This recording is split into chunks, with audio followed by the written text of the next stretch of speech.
obrigado a todas e todos. É um enorme prazer estar aqui, mais uma aula ao vivo, dentro da Academia Criminal.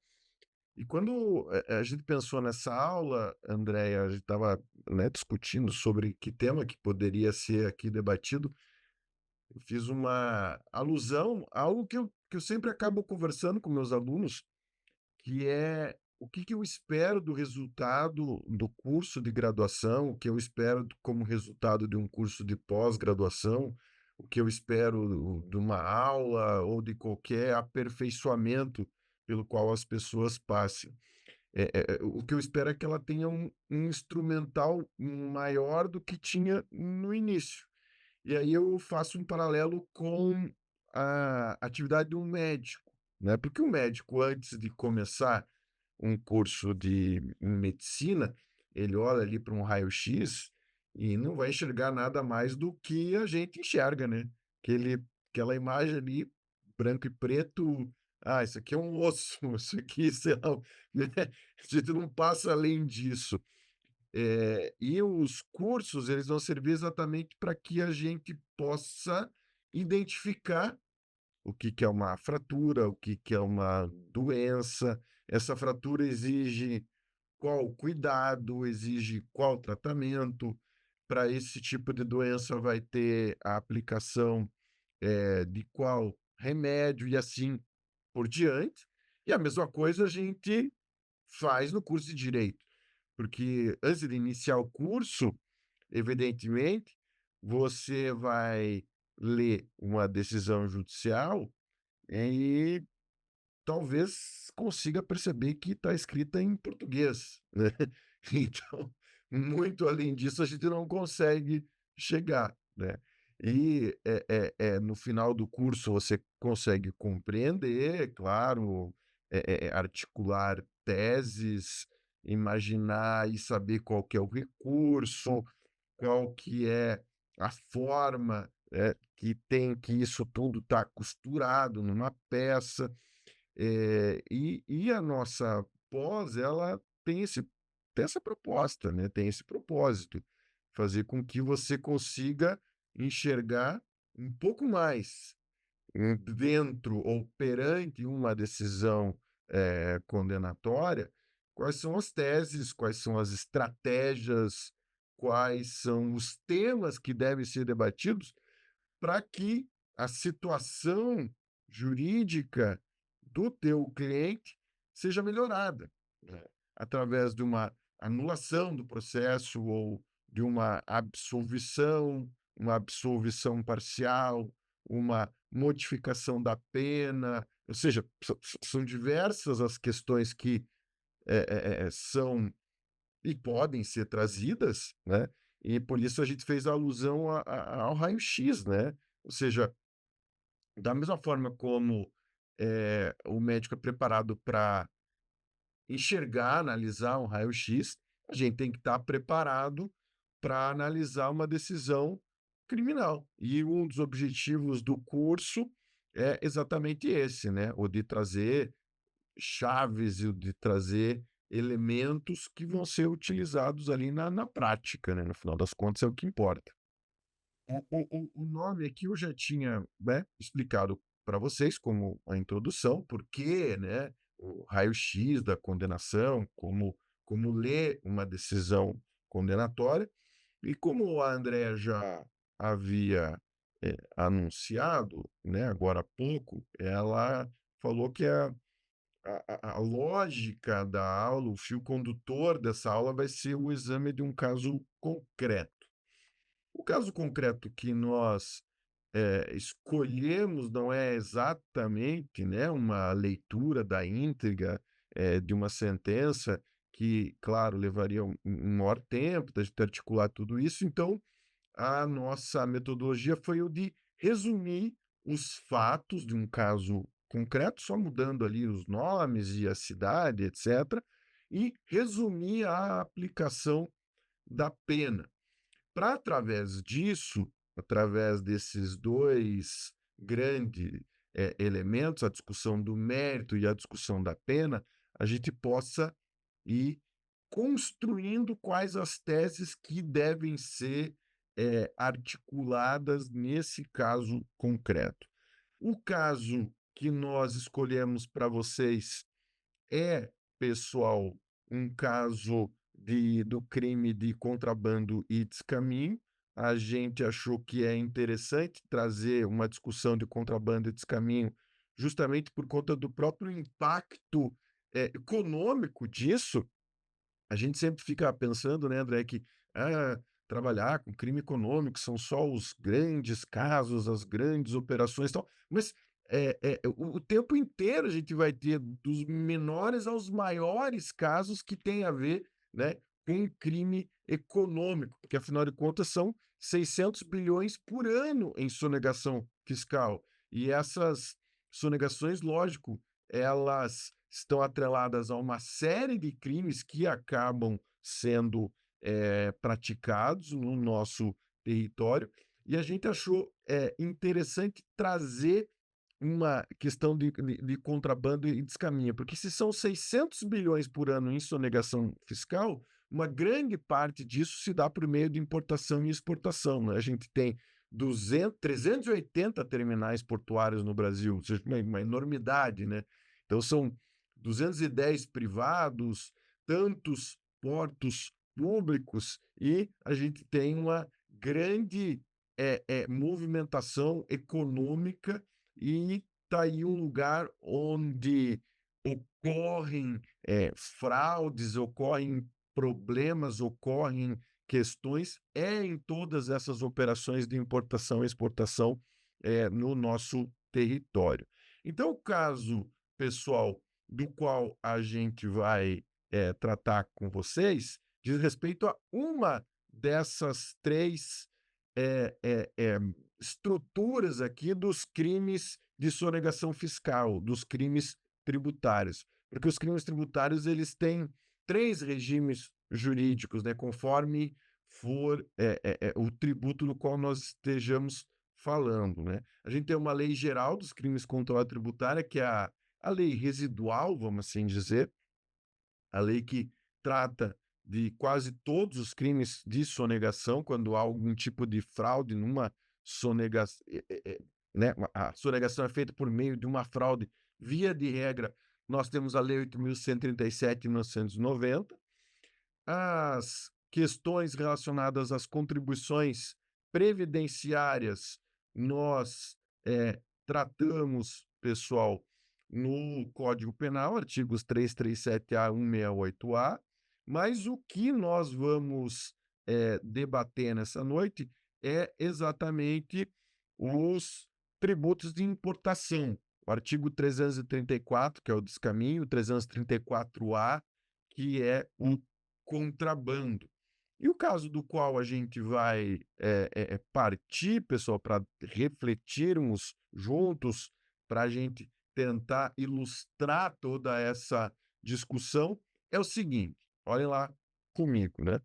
No dia 19 de fevereiro de 2024, por volta das 22h45, no município de Bela Morada, no quilômetro 25 da BR-413, os denunciados Huguinho, Zezinho e Luizinho praticaram os crimes previstos no 334-A do Código Penal, descaminho, em concurso formal com o artigo 334-A do Código Penal, que é o contrabando, ao importar e transportar dezenas de mercadorias, todas de origem estrangeira, acompanhadas de documentos falsos de comprovação da regularidade da importação, documento de isenção de impostos, né, foram apreendidos conjuntamente com as mercadorias, iludindo o pagamento dos respectivos tributos, o que também consubstancia o crime do 297 do mesmo código, que é a falsificação de documento público, tá?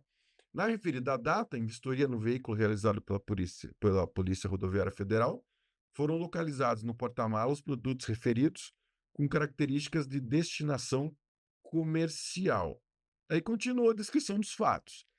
As mercadorias foram apreendidas e encaminhadas à Receita. A Receita lavrou auto de infração e apreensão de mercadorias do número tal, constatando que se tratava de dezenas de artigos esportivos, cremes dentais, esmalte, HD, celulares, iPhone e relógios da mesma marca, todos de origem estrangeira, especialmente da China. Além de confirmar a origem estrangeira das mercadorias, sendo a maioria de origem chinesa. A Receita apurou o valor total das mercadorias em 48.549, né? Os tributos estimados para fim de perdimentos de mercadorias alcançaram a cifra de 19.274 e, dessa forma, e conclui, né, a sentença, deve os denunciados, diante do dolo e da consciência da ilicitude e reprovabilidade de suas condutas, serem condenados nas penas da lei, tá? Então, esse é o nosso caso, essa é a nossa discussão. Talvez seja importante aqui falar só a diferença entre o descaminho e o contrabando. Quem está acompanhando aí com o Código Penal já flagrou qual que é essa distinção, né, pessoal? O descaminho é quando não há o pagamento do imposto devido a essa operação de importação, né? Traz alguma coisa que é lícita, que pode ser trazida do exterior, só que sem o recolhimento do imposto. E o contrabando é uma importação que não pode ser realizada, porque o produto é proibido. O produto não pode ser trazido para o território nacional. Concurso formal, pessoal, por quê? Porque se trata de uma única conduta que se desdobra no atingimento de mais de um bem jurídico. Então, a gente pode ter como uma única conduta condenação por mais de um crime? Sim, podemos. Quando essa única conduta ela atinge diferentes bens jurídicos. Então, aqui teria o descaminho, ou seja, deixou de recolher imposto, o contrabando, você traz para o Brasil um produto proibido, e a falsificação de documento. Por quê? Porque eles, o Guinho, Zezinho e Luizinho, eles tentaram dar uma aparência de legalidade para aquilo, eh, usando documento falso de ter havido recolhimento de tributo, entendeu? Então, por isso, nós temos esses 3 crimes a partir dessa mesma conduta, né, dessa mesma situação. Então, o que que a gente tem, pessoal, sintetizando a nossa discussão? Quais são os crimes imputados e quais os crimes pelos quais, até melhor colocando aqui, os crimes que estão contemplados na condenação. O 334, iludir no todo ou em parte pagamento de direito a imposto devido pela entrada, pela saída ou pelo consumo de mercadoria, reclusão de 1 a 4 anos. Importar ou exportar mercadoria proibida, né? No caso, está importando uma mercadoria proibida, em tese. Também em tese, né, o crime de descaminho, do 334 caput. E o terceiro crime, dentro desse mesmo contexto fático aí, é a falsificação, em todo ou em parte, de documento público, que tem a pena de reclusão de 2 a 6 anos. E aí, esse é o caso, e a nossa ideia é quais são as teses, quais são as questões que nós podemos levantar a partir do enunciado, né? Ou seja, a gente tem que sempre pensar aqui na sentença. Claro que, né, pessoal, no caso concreto, a gente vai olhar o processo inteiro, vai ver se tem alguma coisa que não constou da sentença para, em primeiro lugar, propor um embargos de opor, né, um embargos de declaração, ou seja, o juiz ou a juíza deixou de falar sobre algum tema que você levantou em alegações finais. Então, esse seria o primeiro passo, né? A oposição de embargos de declaração. Então, a gente já está partindo do pressuposto, né, que isso foi o que ocorreu. O nosso espectro fático está circunscrito àquilo que nós falamos. Então vamos tentar aí vislumbrar quais seriam os temas que nós poderíamos arguir para defender o Guinho, Zezinho e Luizinho, né? Primeiro ponto, a insignificância do descaminho. Tem alguma lei, pessoal, que regule o princípio da insignificância? O princípio da insignificância que é aquele que diz que se uma conduta ainda que formalmente ela constitua um crime, se materialmente se materialmente não houver,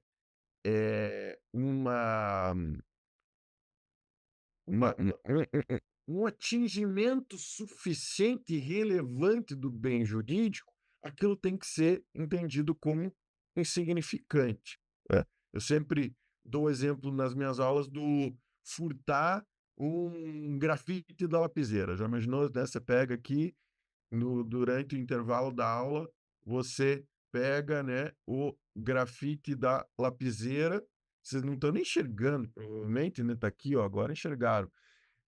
E leva embora o grafite da lapiseira.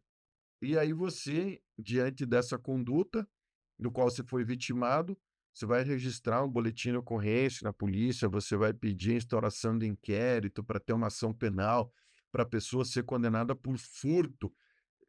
É algo que não tem noção, né, foge à lógica, né. As primeiras lições de direito que eu aprendi na vida é que o direito, ele tem lógica, ele tem que ter, né, concatenação, ele tem que ter raciocínio.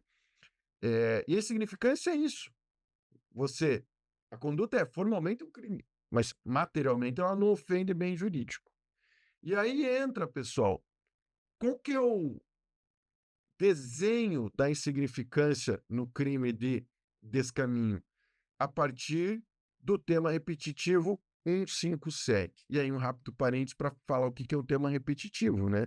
O tema repetitivo é uma decisão do STJ que equivale ao que no Supremo Tribunal Federal a gente chama de repercussão geral. Ou seja, são decisões com efeito vinculante, efeito erga omnes e que deve necessariamente ser seguido por todos os juízos e por todos os tribunais, tá? Só que na esfera do STJ.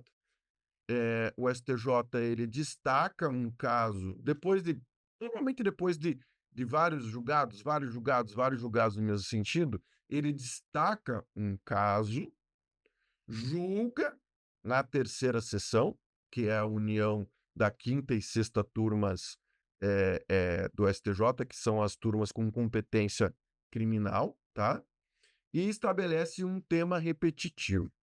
No caso dos crimes tributários, nós temos um princípio da insignificância que está aqui delineado.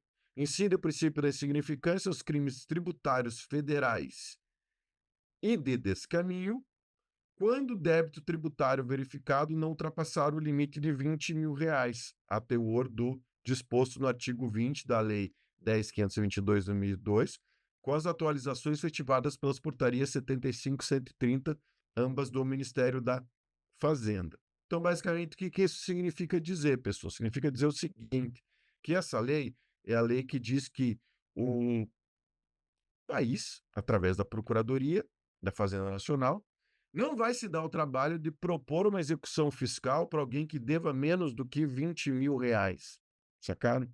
Então, olha, o Estado não vai cobrar uma dívida tributária que não tenha pelo menos o valor de R$ 20.000. Por quê? Porque, por todas as razões que eu já falei, né? Tem o custo do processo, tem o custo da hora do procurador, o custo da hora do juízo, os gastos com servidores, etc. No final das contas, como eu costumo brincar, né? Um molho acaba ficando mais caro que o peixe. E aí se entendeu que R$ 20.000 a gente não vai propor. E o raciocínio é: por que propor uma execução fiscal, ou melhor, não propor uma execução fiscal e propor uma ação penal, que é algo muito mais grave, muito mais incisivo, muito mais limitador de direitos fundamentais? Ué, não é? Quem não faz aquilo que é menos grave não pode fazer aquilo que é mais grave. E aí chegou à conclusão de que, olha, R$ 20.000 não pode haver instauração de inquérito, ação penal, etc. Agora, esse tema repetitivo, ele tem as seguintes nuances, pessoal. O tema repetitivo 12 e 18. Como vocês veem, 157 é um tema bem antigo, né? Pela própria numeração, a gente já percebe, né? Claro que os casos vão ocorrendo, a dinâmica, né, dos tribunais vai trazendo novos casos, e a gente tem um tempero desse caso, que é o tema repetitivo 1218. O que que ele diz? A reiteração da conduta delitiva obsta a aplicação da insignificância ao crime de descaminho. Exatamente daquilo que a gente está falando aqui na nossa aula, né? O nosso crime, o primeiro crime que a gente está analisando. Olhem lá, independentemente do valor do tributo não recolhido, ou seja, pode ser 3.000, pode ser 5.000, pode ser bem abaixo dos 20.000. Ressalvada a possibilidade, no caso concreto, se concluir que a medida é socialmente recomendável. A contumácia pode ser aferida a partir de procedimentos penais e fiscais pendentes de definitividade, ou seja, se houver inquéritos, se houver procedimentos fiscais a respeito de não pagamento de tributo, tá? Vai haver, pessoal, essa flexibilização da aplicação da insignificância no sentido de não ser aplicada, tá? Não se aplicando, inclusive, aqui o prazo de 5 anos do 64.1. O julgador vai avaliar ali o lapso temporal transcorrido dentre os eventos, tá? Então, essa é a nossa primeira discussão, ou seja, caberia para. Veja, a gente está enfrentando cada crime de forma separada, né? Primeiro estamos enfrentando o descaminho. Vamos lembrar que tem contrabando e a falsidade ainda. Para a, o descaminho, caberia a arguição do princípio da insignificância de modo a absolver os 3 acusados. Como uma tese paralela e também ajudando nessa absolvição, a gente poderia pensar, pô, tem uma questão de esgotamento de fase administrativa nos crimes contra a ordem tributária, inclusive em súmula vinculante do Supremo Tribunal Federal, e aí eu trouxe para a gente analisar a súmula vinculante 24.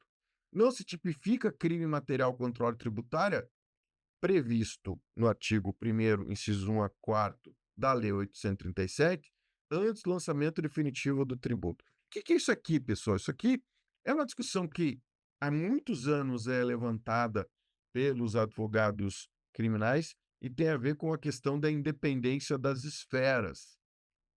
O que são as diferentes esferas? As diferentes esferas são os locus, né, de levantamento da responsabilidade, melhor falando, apuração da responsabilidade, porque um mesmo fato, ele pode suscitar uma responsabilidade criminal, uma responsabilidade administrativa, uma responsabilidade civil, uma responsabilidade política e assim sucessivamente, né?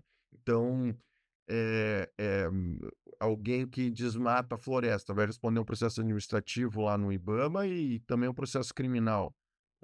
Alguém que participa de uma fusão de uma empresa que não deveria, pode responder por um crime concorrencial e por um procedimento lá no CAD, e assim sucessivamente. E a discussão tem sentido, sendo que a pessoa já está respondendo por um processo criminal, responder por um outro processo na fase administrativa?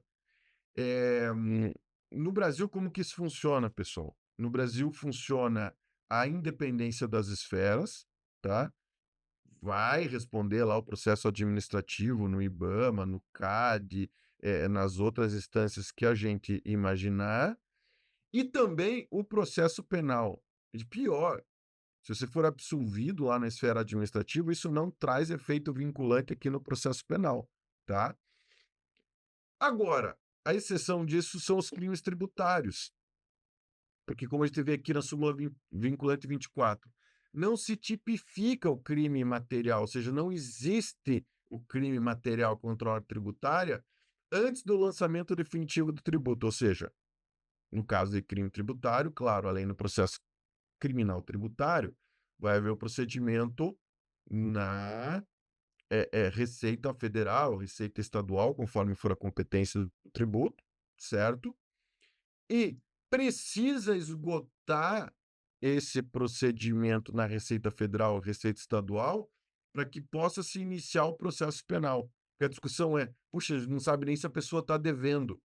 Como é que vai acusar ela de uma fraude daquilo que nem sabe se está devendo? Então, no tributário, essa tese colou e vem sendo aplicada. Agora, qual que é a exceção dentro da exceção?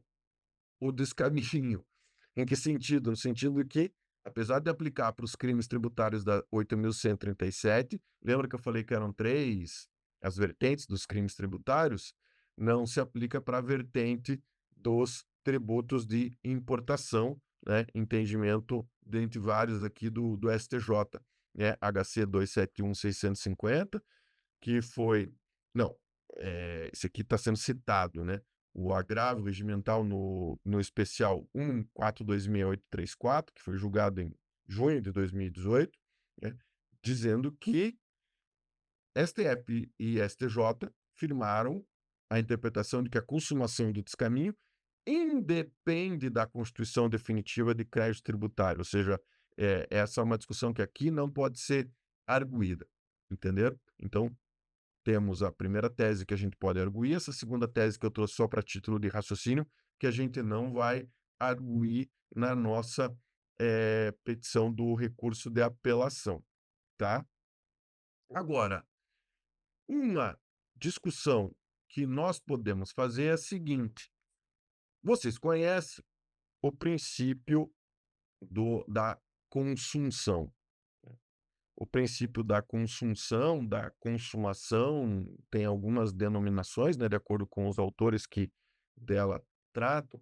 Ele estabelece que o crime fim, ele consome o crime meio, quando esse crime meio é uma etapa necessária para a realização do crime fim. E aí você pode pensar, puxa, mas essa falsidade que foi flagrada no momento da operação ali da Polícia Rodoviária Federal, ela não foi para deixar de pagar o imposto que era devido, ou seja, para o descaminho, e nesse caso, a gente pode apontar que sim, porque não era uma falsidade documental para poder dirigir o carro, não era uma falsidade da certidão de nascimento do menor que estava ali dentro do carro, seja lá o que for, seja outra questão, outra discussão, né? Era uma falsidade para fins de não recolher esse imposto. E aí, de novo, não é uma regra que está prevista explicitamente, né, em alguma norma do nosso código, mas é um princípio que é ensinado nas primeiras lições das aulas de direito penal e que é aplicável aqui no nosso caso. A gente tem um julgado aqui de 2016, ó, o delito de documento falso, cuja pena em abstrato é mais grave, pode ser absorvido pelo crime fim de descaminho, com menor pena comparativamente, desde que etapa preparatória ou executória deste, onde se exaure sua potencialidade lesiva. Então, aqui, uma tese que foi fixada nesse caso. Quando o falso se exaure no descaminho, sem mais potencialidade lesiva, como eu falei, né, não tinha outra finalidade, aquela documentação falsa, é por isso absorvido como crime fim, condição que não se altera por ser menor a pena excominada. Então, a gente já tem uma tese para absolver em relação ao descaminho e já temos uma tese para descaracterizar a falsidade, porque ela vai ser consumida no próprio descaminho, que, por sua vez, está abarcado pelo princípio da insignificância, tá? E aí, nós podemos debater com um pouco mais de vagar, um pouco mais de raciocínio, a imputação do contrabando.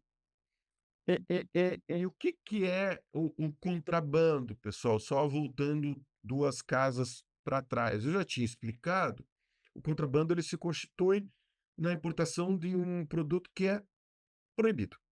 Ou seja, não é pagar o imposto, como no caso do descaminho. Descaminho é, você deixou de pagar o imposto, né? O contrabando é, trouxe para o Brasil algo que não poderia ter sido trazido. Essa é a discussão do contrabando.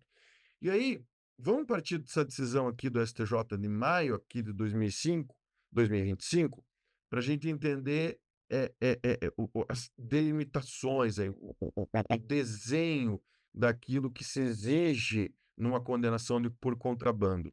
Ó, o trecho que nos interessa, né? A subsunção da conduta ao tipo penal de contrabando foi devidamente fundamentada, não havendo violação aos princípios da legalidade e taxatividade, porquanto admitida a complementação de norma penal em branco pelo Decreto-Lei número 39968.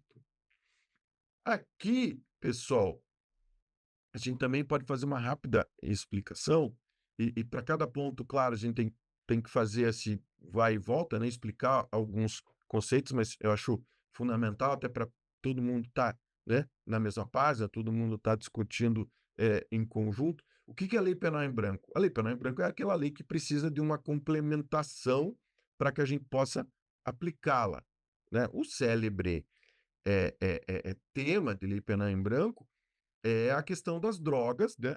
A lei, e que inclusive a gente tem uma pós aqui na Academia Criminal também sobre, e exclusivamente sobre leis de drogas. Acho que vai ser uma das que vão ser debatidas durante essa semana, né? Mas o que importa, pessoal, não é exatamente, né, os crimes de uso e tráfico de drogas, o que importa é saber que é uma lei penal em branco. Por que é uma lei penal em branco? Porque ela precisa de uma complementação que vai indicar quais são os produtos, as substâncias, estava procurando essa palavra, as substâncias proibidas. A lei não fala de maconha, de cocaína, de êxtase, não fala de nada. Aonde que isso está regulado? Através de um complemento, que é uma portaria da Anvisa. Entender a lógica da Lei Penal em Branco? Então, ela a mesma coisa de o percentual de adição de álcool na gasolina. Todo mundo sabe que no Brasil a gente, né, adiciona álcool na gasolina. Isso tem uma regulamentação. Se você fugir disso, vai ser também um crime contra o consumo. Mas tem uma lei que diz isso, é proibido adicionar álcool na gasolina para além dos limites. Não, vai ter uma lei dizendo que é proibido vender, tem depósito, doar, etc., produtos fora da especificação técnica, e aí você tem que ir na especificação técnica de cada um dos produtos que vão ser comercializados, né? Como a gasolina, que tem uma especificação. Então, todas essas são leis penais em branco. Como vocês veem, tem muita lei penal em branco, né? Uma técnica é, amplamente utilizada, pessoal. Uma técnica também que não, sobre a qual não tem mais nenhuma discussão acerca da sua constitucionalidade, ainda que eu sempre acabo insistindo nisso, né? Para mim seria inconstitucional, tudo teria que estar na lei, porque a Constituição fala que a criminalização se dá através de lei, né? Mas esse é um outro papo, não vamos nem entrar nisso. Mas onde eu quero chegar? Eu quero chegar aqui. Para ser contrabando, tem que ser proibido. E quem diz o que é ou não proibido? Alguma outra norma, alguma outra regulamentação, algum outro decreto, alguma outra lei. E, segundo os fatos que a gente viu, não houve a pormenorização, a indicação de qual é essa lei, qual é essa norma, entenderam? Então, como eu anotei aqui, para a gente não esquecer, a sentença não indica a base normativa da proibição de quaisquer das mercadorias relacionadas, né? E aqui dou alguns exemplos de mercadorias que têm regulamentações específicas. Cigarro eletrônico tem regulamentação específica, detetores de radar, produtos pirateados, óbvio, né? Materiais explosivos, medicamentos em registro na Anvisa, animais silvestres, alimentos refrigerados e congelados. Tudo isso tem regulamentação, tudo isso é proibido e tudo isso seria contrabando. Agora, aquilo que a gente viu lá no início, vamos lembrar, celular, HD, tal. Não tem proibição, né, pessoal? Acho que, na verdade, é o contrário, é até uma obrigação, né? Quem viaja tem que trazer celular, tem que trazer essas coisas. Então, não tem nenhuma proibição. Não tendo proibição, não é contrabando. E a gente teria uma tese para também discutir, pessoal, eh, ou pelo menos afastar, ou pelo menos levantar algo que tem que ser necessariamente enfrentado pelo tribunal, que é a não consumação do contrabando. E com isso, como vocês veem, nós temos uma organização de argumentos, né, uma organização de argumentos para a falsidade vai ser consumida pelo descaminho, ou seja, vai estar, né, o descaminho crime fim, que consome o a falsidade.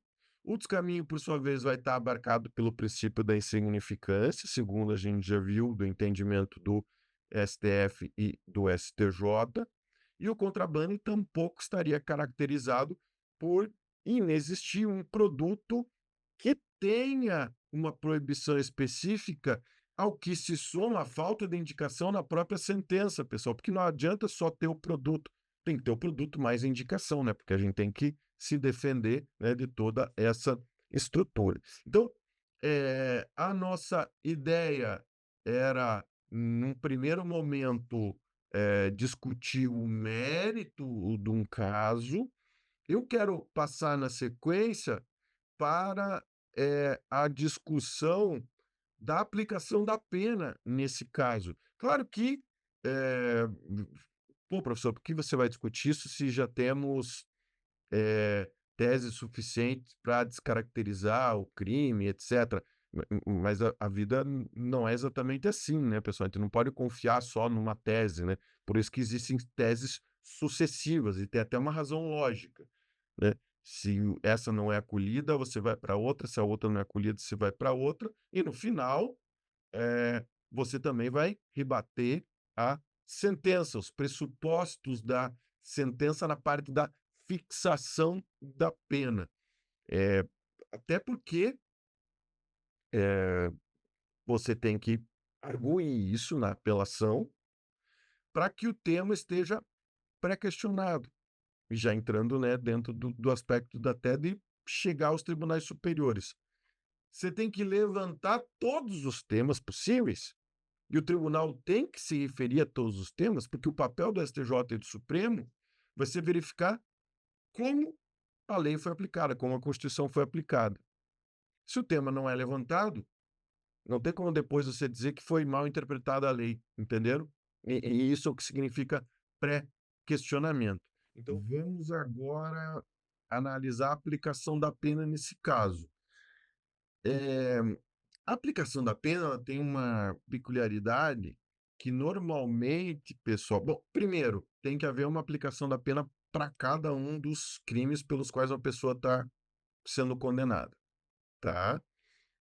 Só que normalmente os argumentos eles acabam se repetindo, sacaram? Então, aquilo que foi utilizado como argumentação para condenação, no nosso caso aqui, do crime de descaminho, vai ser o mesmo tipo de fundamentação que vai ser utilizada para o contrabando, que também vai ser o mesmo tipo de argumentação utilizada para a falsidade. Claro que tem peculiaridades, como o quantum da pena, mas a ideia é não, desgastar e não cansar vocês fazendo 3 vezes o mesmo exercício, mas fazer um deles para que a gente tenha uma, noção aí de como se dá a aplicação da pena na prática, como que se desenvolve essas 3 fases, né. Toda uma temática que inclusive a gente aprofunda, né, na nossa pós de recursos e pena, que é uma pós caracterizada justamente pelo fato que ela se adapta a qualquer caso, né, eu costumo brincar, não vai existir um caso penal em que não exista recursos, né, e se houver condenação, evidentemente, ela vai ter que passar pela aplicação da pena. Eh, eu acho que antes até de falar aqui, eh, ler a parte da sentença que fixa a pena, eu acho que seria importante falar um pouquinho da aplicação da pena. Eu acho que seria uma metodologia interessante, tá? Porque a aplicação da pena, nos termos do artigo 58, pessoal, ela se divide em 3 fases. A primeira fase, nós partimos do artigo 59, tá? Que, por sua vez, remete a 8 circunstâncias judiciais, e o juiz ele tem a obrigação de analisar cada uma dessas 8 circunstâncias e verificar se é uma circunstância positiva, neutra ou negativa. Se for negativa, e a cada negativação, que tem que ser sempre fundamentada, a pena vai se afastando do mínimo, sacaram? Então a pena sempre parte do mínimo. Nós temos 8 circunstâncias, como culpabilidade, antecedentes, consequências do crime, comportamento da vítima e outros que a gente já vai analisar, que vão ser separadamente debatidas pelo magistrado de forma fundamentada. Se for positiva ou neutra, claro, a pena fica estacionada, no mínimo. Se for negativa, ela vai aumentando, tá? E o quantum de aumento em relação a cada uma dessas negativações é 1/6 ou 1/8, salvo uma fundamentação específica. 1/6 que incide, pessoal, sobre a pena mínima, tá? Você coloca 1/6 da pena na pena mínima, ou 1/8, que é as 8 circunstâncias. E aí você pega aquele período de tempo, que é o delta, que eu costumo denominar entre a pena mínima e a pena máxima, e cada circunstância aumenta 1/8, de modo que todas as circunstâncias negativas a pena está no máximo, todas as circunstâncias positivas a pena está no mínimo, e a cada circunstância negativa a pena aumenta 1/8, tá? Então essa é uma visualização rápida sobre essa questão da primeira fase. E tem a segunda fase, que é agravantes e atenuantes, que tem toda uma outra sistemática, a gente nem vai chegar a adentrar aqui por conta dessa multiplicidade de detalhamentos, e a terceira fase da pena, que são as causas de aumento e de diminuição, tá? Vamos voltar, e daí a gente vai, à luz do caso concreto, a gente vai ilustrando melhor essa questão, tá? Então, na parte da pena, como é que o juiz ou a juíza, aqui nesse caso concreto, fixou a pena para o crime de descaminho? Vamos lembrar que tem 1 a 4 anos de reclusão como sua sanção respectiva. Em relação à culpabilidade, é comum ao tipo. Então, a gente já vê que a culpabilidade ela é neutra, ela não altera, a pena ficou no mínimo. Em relação aos antecedentes, o réu possui 2 inquéritos em andamento, ambos sobre o crime de estelionato, que significa que tem personalidade voltada ao cometimento de crimes, motivo pelo qual, ou motivos pelos quais, né, são 2 inquéritos, elevam a pena em 3 meses, ou seja, 1/4 da pena mínima. Guarda essa informação, daí a gente já vai saber como que a gente vai enfrentar essa questão. Mas, de todo modo, tem uma circunstância negativa aqui, né? Em relação à personalidade do agente, é possível verificar nos autos que o réu proferiu reiteradas inverdades nos seus interrogatórios, além de prejudicar o bom andamento do processo. Assim, o comportamento do réu durante o processo é circunstância apta a elevar a pena em 6 meses, ou seja, metade da pena. Então, uma segunda circunstância negativa que também aumentou a pena. Motivos do crime é o lucro fácil, normal à espécie. Circunstância neutra. Em relação às circunstâncias do crime, que as circunstâncias é uma das circunstâncias judiciais, tá? Então, a gente acaba se confundindo, mas um dos 8 elementos são as circunstâncias do crime. Nada é de ser apontado. Também neutro. No tocante às consequências do crime, percebe-se que essas se refletiram em fatores para além do tipo penal, pois o Brasil é um país que precisa de valores elevados para a saúde e educação de sua população, e sonegações como essa contribuem para o estado de miserabilidade da população. Por essa razão, eleva a pena em 1 ano, ou seja, o mesmo quanto da pena mínima. Então, tem uma terceira circunstância que foi negativada. em relação ao comportamento não se aplica, neutra. Nessas condições, apesar do réu merecer pena maior, fixa, infelizmente, em somente 2 anos e 9 meses de reclusão na primeira fase da dosimetria. Eu coloquei dose de sadismo da parte do juiz, que às vezes a gente encontra não de forma explícita, mas, né, de forma implícita, mas só para a gente ficar com mais raiva e para saber que não adianta responder isso com raiva, a gente tem que responder isso com técnica. Então foi de propósito que eu fiz isso. Aí, isso aqui a gente já tinha visto, e vamos analisar cada uma das circunstâncias de forma, né, detalhada. É, primeiro, pessoal, a gente viu que aumentou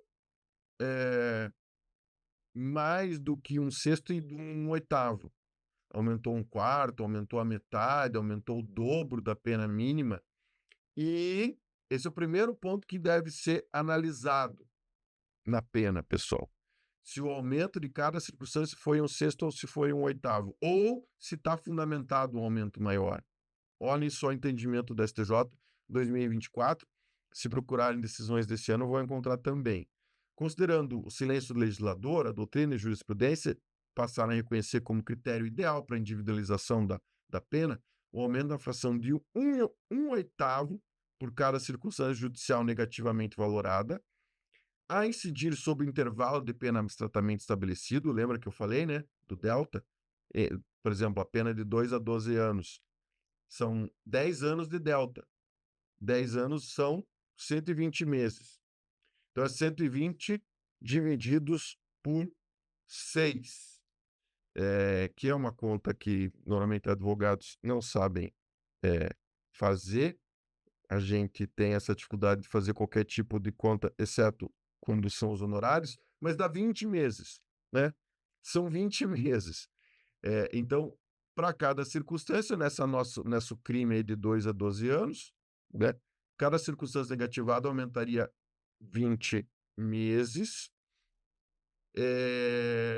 ou de 1/6 a incidir sobre a pena mínima, né? Então, são 2 anos vezes 12, 24 meses.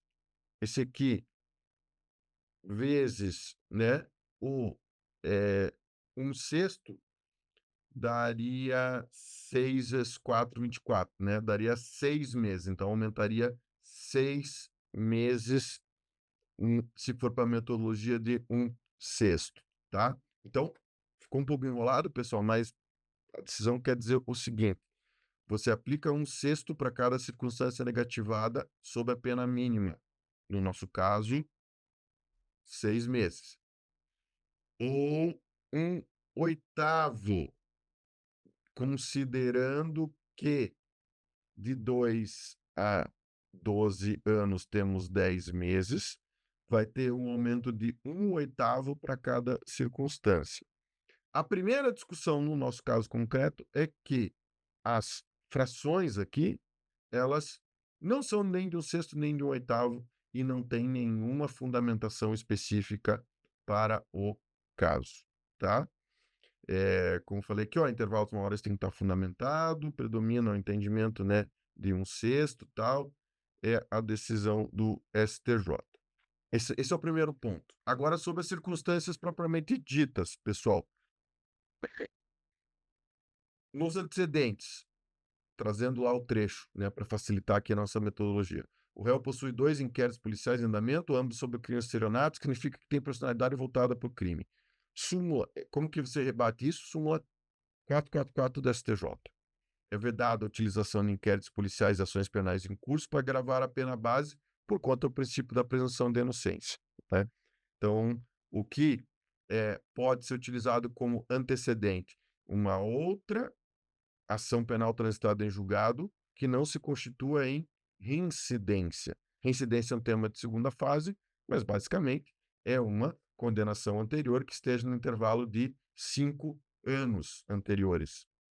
O que, no final das contas, significa que antecedentes são ações penais transitadas em julgado em períodos superiores a 5 anos, ou quando o cidadão tem mais de uma ação penal transitada em julgado, uma pode servir para antecedente e a outra como reincidência, tá? Agora, sem transitar em julgado, não pode utilizar por conta da súmula 444.